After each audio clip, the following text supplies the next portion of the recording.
സ്റ്റേഷനിലും മറ്റും വലിയ സൗഹൃദമാണ് എന്നൊക്കെയാണ്. അല്ല, ഞാൻ ഇപ്പോഴും പറയുന്നു, ഞാൻ വ്യക്തിപരമായി ആരെയും പേരെടുത്ത് പറയാനോ ഒരു പ്രസ്ഥാനത്തെ പേരെടുത്ത് പറയാനോ ഇപ്പോഴും ഉദ്ദേശിക്കുന്നില്ല. ആ രീതിയിൽ പോകാൻ ഉദ്ദേശിക്കുന്നില്ല. കാരണം എൻ്റെ യുദ്ധം എന്ന് പറയുന്ന ഒരു വ്യക്തിയോടുള്ളതല്ല, തെറ്റായ സമൂഹത്തിൽ നടക്കുന്ന തെറ്റായ പ്രവണതകളോടുള്ളതാണ്. രാഷ്ട്രീയ നേതാവ് എങ്ങനെയായിരിക്കണമെന്ന് മാത്രമാണ് എൻ്റെ വിഷയം, വ്യക്തിപരമായിട്ടല്ല അതിൻ്റെ വിഷയം. സത്യം പറഞ്ഞാൽ ഇത്തരം പ്രശ്നങ്ങൾ ഇങ്ങനെയൊക്കെ ഉണ്ടായതിൽ ദുഃഖവുമുണ്ട്. ഈ രാജിവെച്ചതിൽ എന്താണ് രാജിവെച്ചതിൽ എന്താണ് അതിനെ തൃപ്തിയാണോ? അല്ല, അത് ഞാൻ പറഞ്ഞല്ലോ, അത് എന്താണെങ്കിലും അത് തീരുമാനിക്കേണ്ടത് ആ പ്രസ്ഥാനമാണ്. അതിനകത്ത് എനിക്ക് വ്യക്തിപരമായ ഒരു താല്പര്യങ്ങളുമില്ല. ആ പ്രസ്ഥാനമാണ് അത് തീരുമാനിക്കേണ്ടത്. അവർ ധാർമ്മികത മുൻനിർത്തി അവരെന്താണോ ചെയ്തത് അത് മാത്രമേ ഞാൻ എടുക്കുന്നുള്ളൂ. അതായത് കൂടുതൽ അങ്ങനെ വേണം ഇങ്ങനെ വേണം അങ്ങനെ ഒരു ആഗ്രഹങ്ങളില്ല. ഇപ്പോഴും ഞാൻ പറയുന്നത് ഈ പറയുന്ന വ്യക്തി ഇനിയെങ്കിലും നവീകരിക്കപ്പെടണം എന്നുള്ളത് തന്നെയാണ്.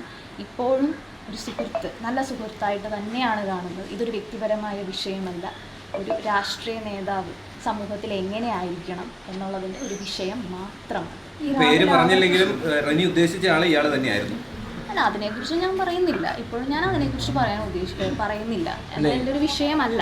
എങ്ങനെയാണെങ്കിൽ സമൂഹത്തിൽ രാഷ്ട്രീയ നേതാക്കന്മാർ നേരായ വഴിയിലേക്ക് പോകണം എന്നുള്ളത് തന്നെയാണ്.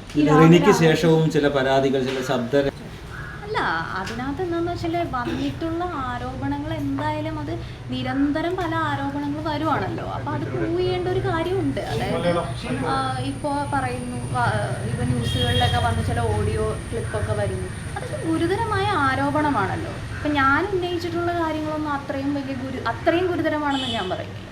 വളരെ ഗുരുതരമായ ആരോപണങ്ങളാണ്. അപ്പോൾ ഇത് ബേസിക്കലി സ്ത്രീകൾക്ക് വേണ്ടിയുള്ള ഒരു പോരാട്ടം എന്ന രീതിയിലാണ് കാണുന്നത്.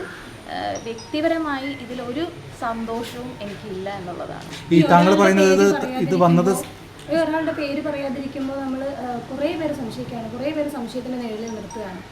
അതൊരു ശരിയായ, അല്ലെങ്കിൽ അങ്ങനെ ഒരുപാട് പേരെ ഒരു സംശയത്തിന് നിഴലിലേക്ക് കൊണ്ടുവരുന്നത് ശരിയല്ല. അല്ല, ഞാൻ പറഞ്ഞല്ലോ, ഞാനിപ്പോഴും ഒരു പ്രസ്ഥാനത്തിനെയോ ഒരു വ്യക്തിനെയോ എടുത്ത് പറയാൻ ആഗ്രഹിക്കുന്നില്ല. എന്താണോ സംഭവിക്കേണ്ടത് ഞാൻ പറഞ്ഞു. കാലം തെളിയിക്കും. എൻ്റെ ഭാഗത്താണ് ശരിയെങ്കിൽ അത് കാലം തെളിയിക്കുമെന്ന് ഞാൻ പറഞ്ഞു. ഈ ഓഡിയോ ക്ലിപ്പ് അടക്കം പുറത്തേക്ക് വന്നത് താങ്കൾ നേരത്തെ സൂചിപ്പിച്ചതുപോലെ ഇത് സ്പോൺസേർഡ് അല്ല, ഇത് സംഭവത്തിൽ റിയാലിറ്റി ഒരുപാടുണ്ട് എന്നതിൻ്റെ തെളിവാണെന്നാണ് താങ്കൾ പറയുന്നത്. അല്ല, അതൊക്കെ അന്വേഷിക്കണം. ഒരു പ്രധാനപ്പെട്ട ഒരു നേതാവിനെ കുറിച്ചാണല്ലോ ചിത്രസഹിതം വരുന്നത്. അപ്പോൾ അത് അന്വേഷിക്കേണ്ട കാര്യമാണ്. അതെന്താണെന്നുള്ളത് അന്വേഷിക്കേണ്ട ഒരു കാര്യം തന്നെയാണ്. ഈ താങ്കൾ ആരോപണം ഉന്നയിച്ച ആൾക്കെതിരെ ഒരുപാട് അതിജീവിതകൾ പരാതിയുമായി വരാൻ സാധ്യതയുണ്ട് എന്നൊക്കെ താങ്കളുമായി ഒരുപാട് പേര് സംസാരിച്ചു. അത്തരത്തിൽ കൂടുതൽ പരാതികളൊക്കെ വരാൻ സാധ്യതയുണ്ടോ? എന്താണ് ഈ മറ്റ് അതിജീവിതകളൊക്കെ, അല്ലെങ്കിൽ അത്തരത്തിൽ ഇയാളിൽ നിന്ന് മോശം അനുഭവം ഉണ്ടായ ആളുകളൊക്കെ തന്നെ എന്താണ് പറഞ്ഞത്? അത് അവർക്ക് ഭയമാണ് എന്നുള്ളതാണ് പറഞ്ഞത്. ഇനി അവരത് ടേക്കപ്പ് ചെയ്യുമോ എന്താണെന്നുള്ളത് എനിക്കറിയാം. ഇന്ന് ഇത്രയും ഗുരുതരമായ ഇപ്പോൾ താങ്കളുടെ ആരോപണം വന്നു, ആ ഓഡിയോ ക്ലിപ്പ് പുറത്തു വന്നു, ഹണി ഭാസ്കരൻ തന്നെ നേരിട്ട് വാർത്താ സമ്മേളനം നടത്തി. ഇപ്പോഴും പറയുന്നത് ഞാൻ മിസ്റ്റർ ക്ലീൻ ആണ്, നിങ്ങൾക്ക് പോലീസിൽ പരാതി ഉണ്ടെങ്കിൽ അത് നിയമപരമായി തെളിയിക്കാം, അതിനപ്പുറത്തേക്ക് ഞാനൊന്നും ചെയ്തിട്ടില്ല, ഒരു FIR പോലും ഇല്ല എന്നാണ് പറഞ്ഞത്. വളരെ കാഷ്വലായി എടുക്കുകയാണ്. അത് പറഞ്ഞിട്ട് കാര്യമില്ല. എന്തായാലും അതിനെക്കുറിച്ച് ഞാൻ വിശദമായിട്ട് ഇപ്പോൾ പറയുന്നില്ല. എന്തായാലും ഞാൻ പറഞ്ഞു, അതായത് സ്ത്രീകൾക്ക് വേണ്ടിയിട്ടുള്ള ഒരു പോരാട്ടമാണ് നടന്നിരിക്കുന്നത്. അതാണ് ഞാൻ ചെയ്തിട്ടുള്ളത്. അതെൻ്റെ ഒരു ദൗത്യമായിട്ട് എനിക്ക് തോന്നി. ആ ദൗത്യമായി മുന്നോട്ട് പോയി.